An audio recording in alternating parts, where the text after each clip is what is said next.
सारा साल आप कैश धड़ल्ले से अपने बैंक अकाउंट में जमा करवाते रहते हो और जब इनकम टैक्स रिटर्न भरने का समय आता है तो आप वहाँ पे अपनी नील आईटीआर फाइल कर देते हो और ये इन्फॉर्मेशन आप अपने एआईएस में चेक ही नहीं करते कहीं वहाँ पे एसएफटी में आपकी ट्रांजैक्शंस तो नहीं रिपोर्ट हुई हुई। अगर आपने भी ऐसा किया है तो ये आपके लिए बहुत चिंता की बात है, क्योंकि असेसिंग ऑफिसर ये इन्फॉर्मेशन के बेस पे भी आपका जो है केस ओपन कर सकता है। आपको क्या करना है, अपनी रिटर्न भरने से पहले आपको अपने सर्विसेज में जाना है। यहाँ पे देखिए एनुअल इन्फॉर्मेशन स्टेटमेंट, यहाँ पे क्लिक करोगे, नए पोर्टल पे जाने के लिए बोलेगा, प्रोसीड करना है।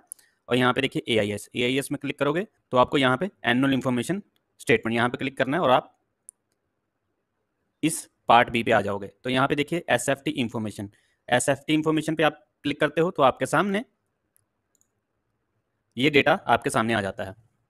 तो यहाँ पे देखिए आपके केस में भी ऐसा हो सकता है कि आपने जो अपने पूरे साल में आपने जो कैश डिपॉजिट करवाया है वो यहाँ पे बैंक ने उसको रिपोर्ट कर दिया और यहाँ पे आपके पोर्टल पे यहाँ पे दिखा रहा है, जैसे इस केस में दिखा रहा है कि कैश डिपॉजिट भी हुआ है और विड्रॉल भी है। डिपॉजिट की जो अमाउंट ज़्यादा है और विड्रॉल की जो अमाउंट कम है। अब ये क्यों कारण ऐसा है और कब बैंक जो है आपकी ऐसी इन्फॉर्मेशन रिपोर्ट करता है, तो अब हम ये जानेंगे कि अगर आपके भी ऐसी इन्फॉर्मेशन आ रही है तो आपने क्या उसका रिप्लाई बनाना है और क्या यहाँ पे आपको रिप्लाई सबमिट करना है और इस ट्रांजेक्शन को आपने अपनी इनकम टैक्स रिटर्न में भी कैसे दिखाना है। तो सबसे पहले देखते हैं कि एसएफटी में कौन कौन सी कैश की ट्रांजैक्शंस रिपोर्ट होती हैं। तो यहाँ पे मैंने जो है इनकम टैक्स डिपार्टमेंट का एक सर्कुलर खोल लिया है, जहाँ पे उन्होंने एसएफटी की सारी डिटेल्स बताई हैं कि transaction data required to be reported. तो ये पर्सन होते हैं जो आपकी कैश की ट्रांजैक्शन को रिपोर्ट करते हैं और इन ट्रांजैक्शन के बेस पे वो आपकी ट्रांजैक्शन को रिपोर्ट करते हैं। तो इनमें हम कैश की ही सिर्फ देखेंगे आज। हमारी जो ये वीडियो है वो कैश ट्रांजैक्शन के ऊपर है कि आप जो आप कैश डिपॉजिट करवाते हो, या हमारी वीडियो में आप पूछते रहते हो कि हम एक करंट अकाउंट में पूरे साल में कितना कैश डिपॉजिट करवा सकते हैं या फिर सेविंग अकाउंट में कितना कैश डिपॉजिट करवा सकते हैं, तो वो सभी हम ट्रांजेक्शन यहाँ पे देखेंगे। तो यहाँ पे सबसे पहली ट्रांजेक्शन देखिए कि अगर आपने कोई कैश में, ठीक है, कैश में आपने कोई डीडी बनाया है, कोई पे ऑर्डर बनवाया है और उसकी पूरे साल की जो आपकी अमाउंट है वो 10 लाख या 10 लाख से ऊपर है। आपने कैश में पे ऑर्डर बनाया या डीडी बनाया है बैंक से और पूरे साल में 10 लाख रुपए से ज़्यादा के आपने ये बनवा दिए हैं, तो बैंक जो है आपकी ये ट्रांजेक्शन को रिपोर्ट कर देगा। तो आपको वहाँ पे एसएफटी में, आईआईएस पोर्टल में आपको एसएफटी ट्रांजेक्शन में ये ट्रांजेक्शन आपको देखेंगे और वहाँ पे आपको रिप्लाई करना पड़ेगा क्यों आपने ऐसा क्यों किया है और ये जो 10 लाख है उसका सोर्स क्या है आपके पास। इसके बाद दूसरी देखेंगे ट्रांजेक्शन की payment made in cash. 10 lakh रुपए से ज़्यादा आपने कैश पे किया है। किसके लिए पे किया है? Purchase of prepaid instrument issue by RBI. RBI ने जो प्रीपेड इंस्ट्रूमेंट इशू किया आपने उनको कैश में बाय कर लिया और 10 लाख रुपए के ज्यादा आपने खरीद लिया पूरे साल में, तो ये भी जो है बैंक आपके ट्रांजेक्शन को रिपोर्ट कर देगा। तो अवॉइड करें इन दो ट्रांजेक्शन को 10 लाख से ऊपर करने के लिए।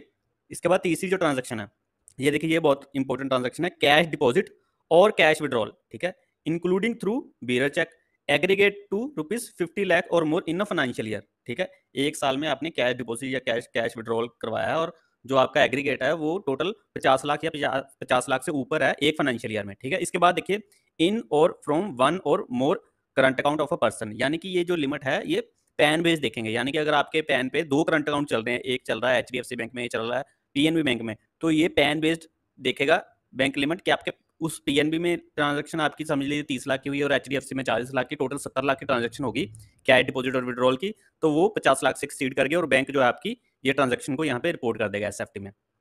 इसके बाद ये तो थी करंट अकाउंट की ट्रांजैक्शन। इसके साथ ही यहाँ पे देखिए cash deposit aggregate to rupees 10 lakh और 10 लाख रुपए से ज्यादा in financial year in one और मोर, ठीक है, वन और मोर अकाउंट्स। तो यहाँ पे अब बात कर रहा है अदर देन करंट अकाउंट, यानी कि अगर आपने सेविंग अकाउंट या जॉइंट अकाउंट, करंट अकाउंट के अलावा किसी भी अकाउंट में आपने 10 लाख या 10 लाख रुपए से ज्यादा आपने कैश डिपॉजिट करवाया है पूरे साल में, और ये भी जो लिमिट है वो पैन बेस्ड है, यानी कि अगर आपके 3 सेविंग अकाउंट है, 3 सेविंग अकाउंट का टोटल करके देखा जाएगा, अगर आपने ऐसा किया है तो वो बैंक आपकी ट्रांजैक्शन को एसएफटी में रिपोर्ट करेगा। अगर आप सोचते होगे कि चलो अगर बैंक ऐसा करता है तो हम पोस्ट ऑफिस में जाके करवा लेते हैं, तो यहाँ पे ये देख लीजिए पोस्ट मास्टर जनरल भी यहाँ पे इंक्लूड है, यानी कि पोस्ट ऑफिस में भी अगर आप सेविंग अकाउंट में ऐसा करते हो तो वहां भी आपकी जो है ट्रांजेक्शन रिपोर्ट होगी।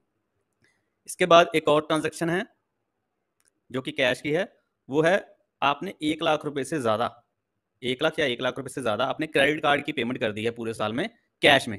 ठीक है, कैश में आपने अपने क्रेडिट कार्ड की पेमेंट कर दी है 1 लाख या 1 लाख रुपए से ज्यादा, तो वो भी आपकी एसएफटी ट्रांजैक्शन में आपको शो हो जाएगी वहां पे ट्रांजैक्शन।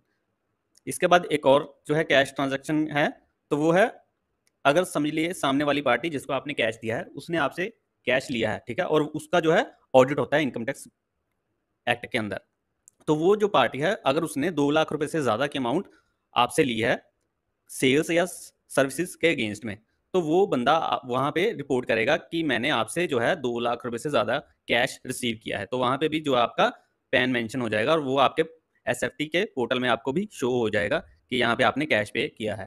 अब ये ट्रांजैक्शन सब मिला के, अब ये सभी ट्रांजैक्शन यहाँ पे आपके एसएफटी इन्फॉर्मेशन में यहाँ पे शो हो सकते हैं, जैसे यहाँ पे शो हो रही हैं। अब आपको क्या करना है, आपको जो है सबसे पहले प्रिपेयर करना है अपना सोर्स, कि आपने जो कैश में एक्सपेंसेस किए हैं, जैसे क्रेडिट कार्ड की पेमेंट की है या किसी पर्सन से 2 लाख रुपए की गुड्स खरीदी हैं कैश में 2 लाख रुपए से ज़्यादा की, तो वो आपके पास सोर्स क्या है? क्या आपने किसी बैंक से विड्रॉ करके आपने किसी को पे किया है, या फिर आपके पास कैश बैलेंस था उस टाइम इतना, उससे आपने ऐसे कैश में पे किया है? अगर आपके पास ऐसा कोई कारण है तो वो आपको उसका डेटा आपके पास बना के रखना है। इसी के साथ आपको प्रिपेयर करना है आपका कैश फ्लो। कैश फ्लो आपको क्यों प्रिपेयर करना है? मान लीजिए आपकी जो है सेविंग अकाउंट में जो ट्रांजैक्शन 10 लाख रुपए से ज़्यादा हो जाती है कैश डिपॉजिट की पूरे साल में, या फिर आपकी करंट अकाउंट में ट्रांजैक्शन कैश विड्रॉल और कैश डिपॉजिट की पूरे साल में एक्सीड कर जाती हैं 50 लाख रुपए से ज़्यादा, तो आपको कैश फ्लो मेंटेन करना बहुत ही ज़रूरी है। कैश फ्लो क्या है? जो आपका सबसे पहले आपका 1 अप्रैल को जो ओपनिंग कैश इन हैंड था, उसमें आपने ऐड करते जाना है जब जब भी आप कैश विड्रॉल करोगे, या जब जब भी आपने किसी से कैश रिसीव किया, तो वो आपके कैश फ्लो में ऐड होता जाएगा। और जब जब आप एक्सपेंसेस करोगे कैश में, या फिर आप कैश डिपॉजिट करवाओगे, तो वो आपने उसको डिडक्ट करते जाना है। ऐसे आपने डे वाइज अपनी समरी बना लेनी है, और वो जो समरी है वो किसी भी दिन आपका जो है कैश वहाँ पे नेगेटिव नहीं होना चाहिए। तो ये अगर आप समरी बना लेते हो और अगर आपका पूरे साल में जो कैश पॉजिटिव रहता है, तो आपके पास एक बहुत ही अच्छा जो एविडेंस तैयार हो जाएगा जो आपकी एसएफटी में ट्रांजैक्शन रिपोर्टिंग है उसको कवर करने के लिए। तो इस तरह से आपने जो है अपना बैकग्राउंड प्रिपेयर करनी है, और ये बैकग्राउंड प्रिपेयर करने के बाद ही आपने जो है अपनी इनकम टैक्स रिटर्न फाइल करनी है, इन ट्रांजैक्शन को मद्देनजर रखते हुए। ऐसा नहीं है कि आपने जो ट्रांजैक्शन साल में दबा के कर ली है कैश की, और वहाँ पे जो सिस्टम दिखा भी रहा है एसएफटी में इंफॉर्मेशन आपकी, फिर भी आप जो है अपनी आईटीआर नील फाइल कर देते हो, कम सेल दिखा के फाइल कर देते हो। ऐसा आपको नहीं करना है, क्योंकि इससे आपके केस लगने के चांसेस बहुत ही बढ़ जाते हैं। तो इस वीडियो में इतना ही, बने रहिए हमारे साथ। नेक्स्ट वीडियो के लिए धन्यवाद।